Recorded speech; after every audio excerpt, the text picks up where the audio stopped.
She always knew the uniform would be her destiny. From the time she was a little girl growing up in a quiet suburb of San Diego, Elena Rossi would sit on her grandfather's lap and listen to his stories. He was a grizzled old man who rarely smiled, but his eyes would light up when he spoke of the Pacific Theater in World War II, of island hopping and the friends he lost along the way. She would trace the tattoos on his forearms, anchors and eagles faded with time, and feel a sense of pride so deep it ached. While other girls dreamed of weddings and fairy tales, Elena dreamed of Paris Island, of the smell of gunpowder, of earning the right to call herself a warrior. Her parents, both academics, did not understand. "You're too smart for this," her mother would say, pushing her toward textbooks and college applications. "So the military is for people with no other options." But Elena knew they were wrong. For her, it was the only option. She was a natural athlete, excelling in swimming and cross-country, pushing her body further than her coaches thought possible because she was training for something they couldn't see. She studied military history when her friends studied for prom. By the time she graduated high school, where she could field strip an air rifle better than some recruits who had already been through basic training. The morning she turned 18, she was at the recruiter's office before the doors opened. The gunnery sergeant inside, a mountain of a man named Thorson, looked at her applications, her physical fitness scores, and her ASVAB results with a skeptical eye. "A girl, huh?" he grunted, a test to see if she would flinch. Elena did not flinch. She stared straight ahead, her jaw set. I'm here to be a United States Marine gunnery sergeant, nothing else." He cracked a smile then, a rare thing. "All right, Rossi, let's see if you can hang." Basic training at Paris Island was hell, just as she knew it would be. The screaming drill instructors, the sand fleas, the burning muscles, the blisters that turned to calluses that turned to scars, she embraced it all. She was often the smallest in her platoon, but she was never the slowest, never the weakest. And the other female recruits struggled with the obstacle course. Elena flew through it, her body remembering every tree she had climbed as a child. She was not just trying to pass, she was trying to be the best. She wanted to be noticed, and she was. After boot camp, while her peers were being assigned to administrative or logistics roles, Elena received orders that changed everything. Marine Security Guard School. It was an elite path, a pipeline to protecting American embassies around the world. It meant she would be guarding secrets, standing post with a loaded weapon in foreign capitals. It meant she was trusted. For the next 8 years, Elena Rossi lived a life that would sound like fiction to her old high school classmates. She stood guard in the steamy heat of Manila, watching diplomats come and go. She was stationed in the chaotic buzz of Cairo during the Arab Spring, feeling the tension in the air like electricity before a thunderstorm. Or she was part of a fast team, a fleet anti-terrorism security team, deployed to hot spots on a moment's notice, a rapid response force trained to react to the worst situations imaginable. She learned to speak passable Arabic and Tagalog. She learned to read a room for threats the way a professor reads a book for knowledge. She learned that the world was a dangerous place, and the only thing standing between order and chaos were people like her. The defining moment of her career came during a non-combatant evacuation operation in a country that was collapsing into civil war. As militants pushed toward the capital, Elena's team was tasked with securing the embassy compound and getting American citizens out. For 72 hours straight, she worked on little to no sleep. She helped families with crying children onto crowded buses. She stood guard at the final checkpoint as small arms fire crackled in the distance, close enough to feel. When a rocket-propelled grenade struck the outer wall, she didn't run. She pulled a young diplomat behind a blast barrier and returned fire, covering the retreat of the last convoy. It was not a SEAL Team 6 raid, but it was combat, pure and undiluted. It was bravery under fire. Years later, quietly, with no fanfare or cameras, She was awarded the Navy and Marine Corps Achievement Medal with a V device for valor. It wasn't the Medal of Honor, but to Elena, it was everything. It was proof that she had done her duty. But the military is a young person's game. The body that refused to quit in her 20s began to complain in her 30s. Her knees were shot from years of running with heavy gear. The tinnitus in her ears from gunfire never stopped.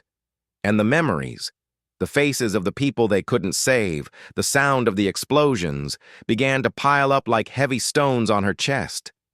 She was diagnosed with PTSD, a term she had always scoffed at until she found herself sleeping with a knife under her pillow in her own quiet apartment. She separated from the Marine Corps honorably, a decorated veteran, and stepped back into a civilian world that felt completely alien. The transition was brutal.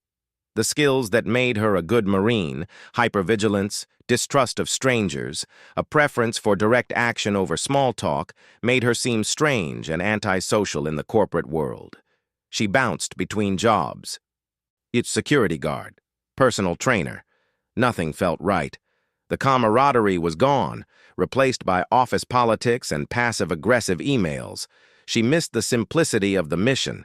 She missed her brothers and sisters in arms. It was during this lonely time that she found an online forum for veterans. It was a place to connect, to share stories, to remember. For the first time in years, she felt a flicker of belonging. She posted under her own name.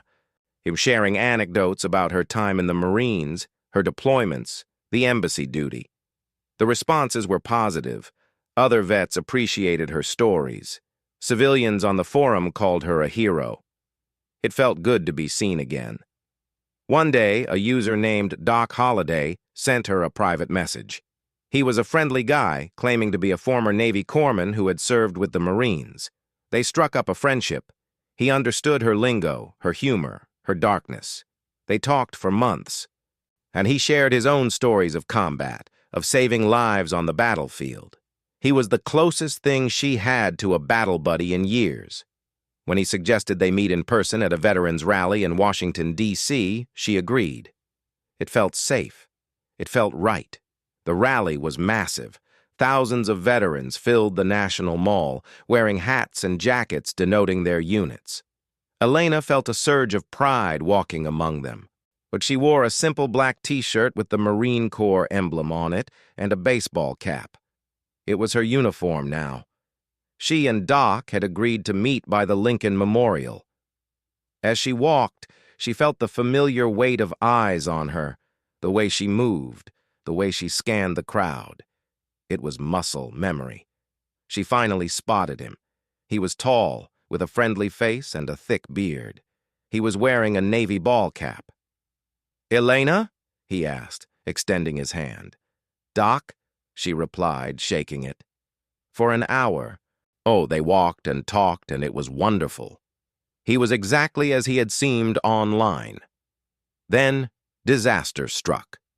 As they passed a group of men wearing the distinctive patches of the Navy SEALs, one of them, a large man with a shaved head and a sneer, did a double-take as he looked at Elena.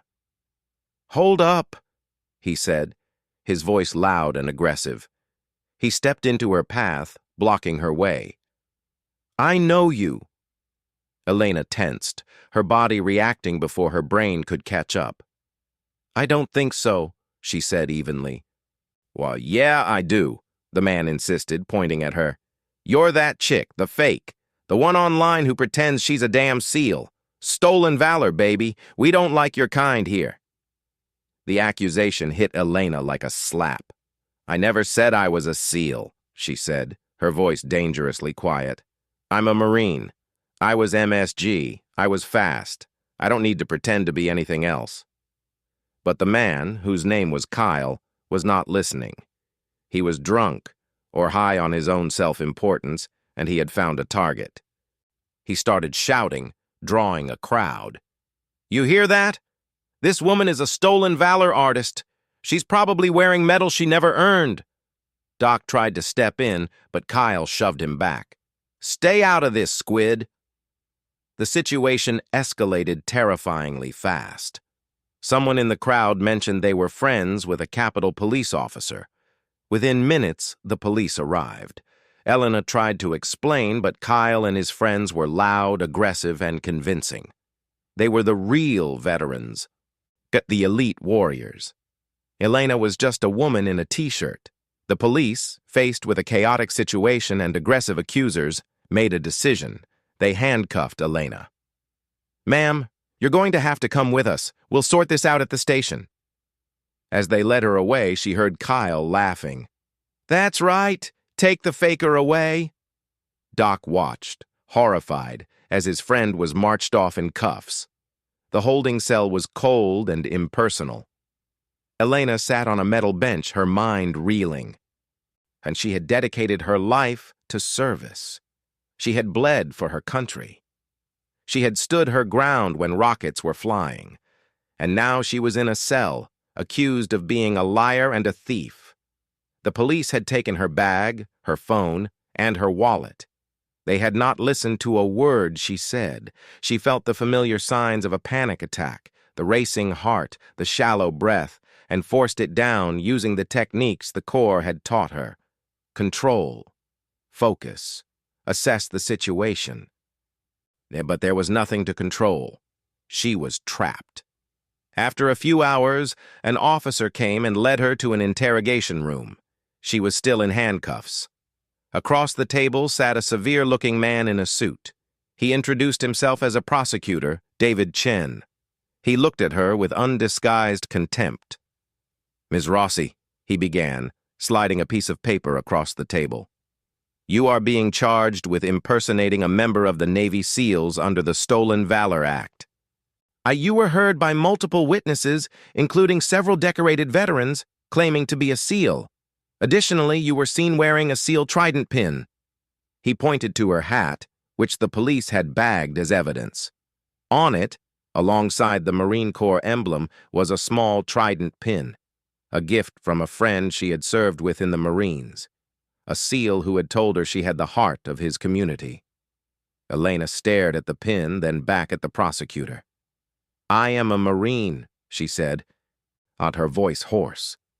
"I served 8 years.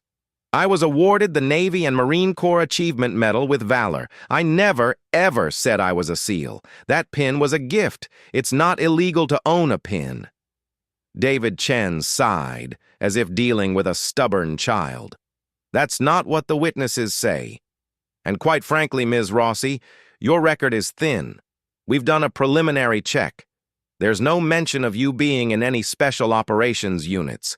That supports their case, so not yours." He was looking at a redacted generic summary of her service record, the kind given out for administrative purposes, which omitted the classified details of her fast team deployments and MSG duties. To him, she looked like an average Marine who was now trying to punch above her weight class. "You'll have your chance to plead in front of a judge in the morning. I suggest you get a lawyer." She was taken back to the cell. The night was the longest of her life. She didn't sleep. She just sat, staring at the wall, fighting back tears of rage and humiliation. Her career, her sacrifice, her identity, all being stripped away by a drunk bully and a prosecutor who saw her as an easy target. When morning came, she was exhausted, but her resolve had hardened. She would not break. She would tell the truth, and if the world didn't believe her, then the world could go to hell. The courtroom was small and utilitarian. The gallery was packed with the SEALs from the rally, including Kyle, who sat in the front row with a smug grin. Doc was there too, looking pale and worried. Elena stood before the judge, still in the same clothes, still feeling the phantom weight of the handcuffs that had just been removed.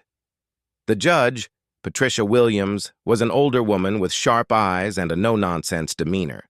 She looked at the defendant, then at the prosecutor, and waited. David Chen stood, full of confidence.